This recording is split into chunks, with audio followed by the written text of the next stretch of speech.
Ngayong araw na ito ay tutungo naman tayo sa ating bagong talakayan para sa ika-4 na linggo sa Module 4 tungkol sa disaster management. Kung bago ka pa lang sa aking channel, huwag kalimutang i-like, comment, subscribe, share, at i-turn on nyo na rin ang notification bell para sa mga susunod pa na mga videos. O siya, sugdan na nato!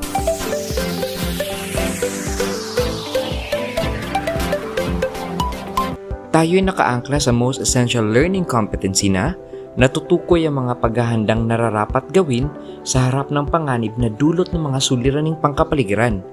Partikular, kayo'y inaasahang natatalakay ang mga mahalagang termino na ginagamit sa pag-aaral ng disaster management na ibibigay ang kahulugan ng risk, hazard, disaster, vulnerability at resilience at nakagagawa ng mga hugot sa mga paalala ng kagawaran ng kalusugan. Bago tayo tumungo sa ating talakayan ay magbabalik-aral muna tayo. Nung nakarang linggo sa Module 3 ay tinalakay natin ang iba't ibang mga tugon, laban at kontra sa mga hamon at isyong pangkapaligiran. Unang aralin, ang tugon laban sa suliranin sa solid waste. Ikalawang aralin, ang tugon laban sa suliranin sa likas na yaman. At ikatlong aralin ay ang tugon laban sa suliranin sa climate change.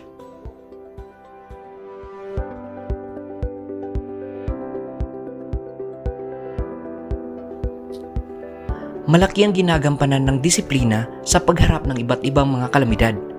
Ika nga ng Pangulo, kayong mga taga Cebu, ang titigas ng ulo ninyo. Ito ang mga maanghang na salitang binitawan ng Pangulo noong ibinalik niya ang Cebu sa Enhanced Community Quarantine.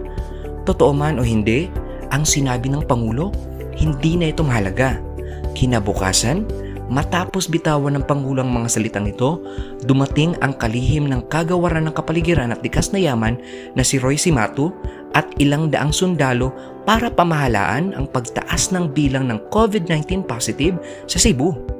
Naging mas mahigpit at mas maraming sundalo ang nakikita sa lansangan. Ito ang naging sagot ng pamahalaan sa kalamidad nito, mahigpit na pagpapatupad ng batas ng quarantine.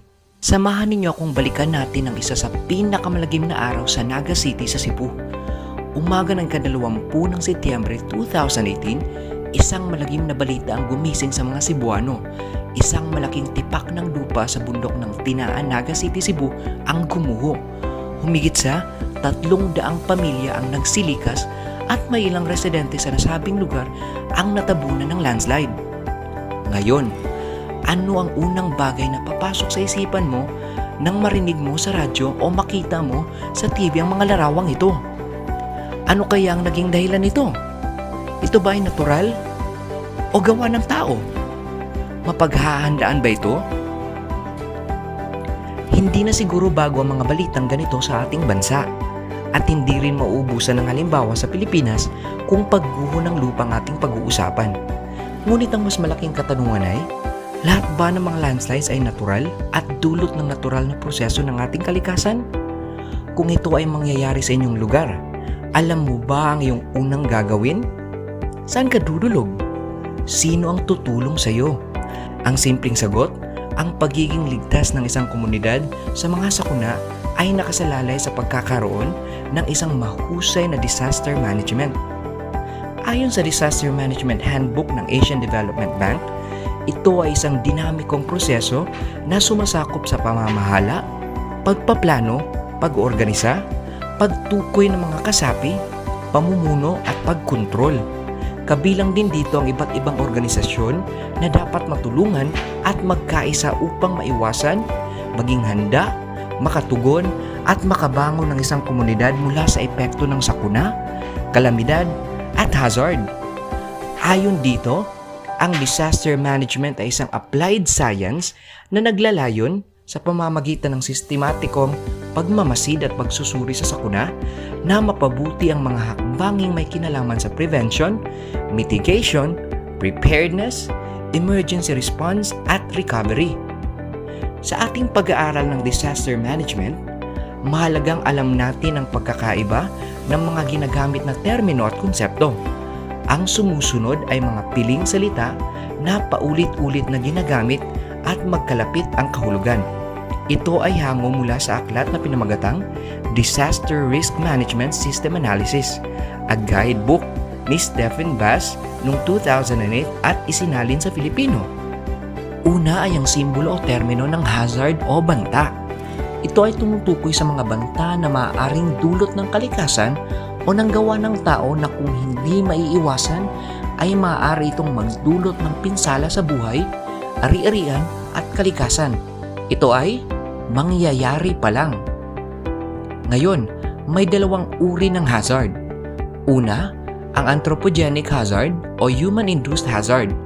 Ito ay tumutukoy sa mga hazard na bunga ng mga gawain ng tao, kagaya na lang ng usok mula sa sasakyan, pagguho ng lupa dahil sa pagmimina, pagpapagawa ng dam na walang pagsusuri sa lupang tinirikan, at paninigarilyo.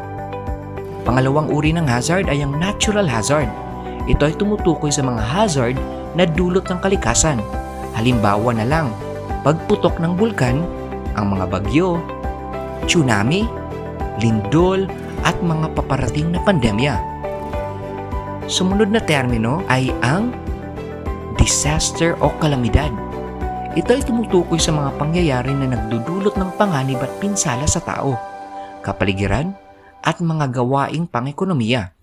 Ang disaster ay resulta ng hazard, vulnerability, at kawalan ng kapasidad ng isang pamayanan na harapin ng mga hazard. Ito ay hazard na nangyayari o nangyari na.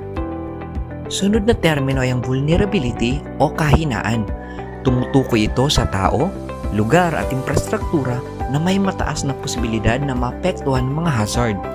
Ang pagiging vulnerable ay kadalasang naiimpluwensyahan ng kalagayang geographical at antas ng kabuhayan. Halimbawa, mas vulnerable ang mga bagay na dikit-dikit tuwing may sunog.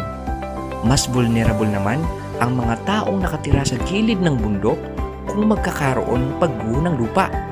At mas vulnerable ang mga taong mahina kung gumalaw o mahina ng maglakad. Sunod ay ang risk. Ito ay tumutukoy sa inaasahang pinsala sa tao, ari-arian, dulot ng pagtama ng kalamidad. Ang vulnerable na bahagi ng pamayanan ang kadalasang may mataas na risk dahil wala silang kapasidad na harapin ng panganib na dulot ng hazard o kalamidad. At panghuli ay ang resilience. Ang pagiging resilient ng isang komunidad ay tumutukoy sa kakayahan na harapin ang mga epekto na dulot ng kalamidad. Ang pagiging resilient ay maaaring struktural, ibig sabihin, isa sa ayos sa mga tahanan, tulay o gusali upang mas maging matibay. Maaari ring ito ay makikita sa mga mamamayan tulad ng kaalaman nila sa hazard. Ating isaisip, noong taong 2009, rumagasa ang bagyong Undoy sa Luzon. Isa ang Valenzuela City ang tinamaang masyado ng bagyong ito. Bilang bahagi ng kanilang pagbangon, binuo ng kanilang mayor ang Disiplina Village. Basahin ang sipi at alamin ang layunin ng Valenzuela City sa pagpapatayo ng proyektong ito. Pwede nyo na lang i-pause ang video para mabasa nyo at masuri nyo ng maayos. Pagkatapos ay ating sagutan ang mga katanungang: una, ano kayang layunin ng Disiplina Village? Pangalawa, paano naipakita ng proyektong ito ang resilience? At pangatlo, sabi ni Cardinal Cushing, plan ahead, it wasn't raining when Noah built the ark. Sa iyong palagay, maari bang mapaghandaan o mapigilan ang mga hazard sa ating daigdig? Papaano?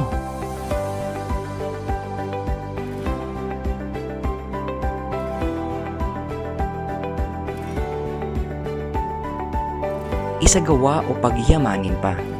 Tatawagin natin, may magagawa ko. Hugot COVID-19.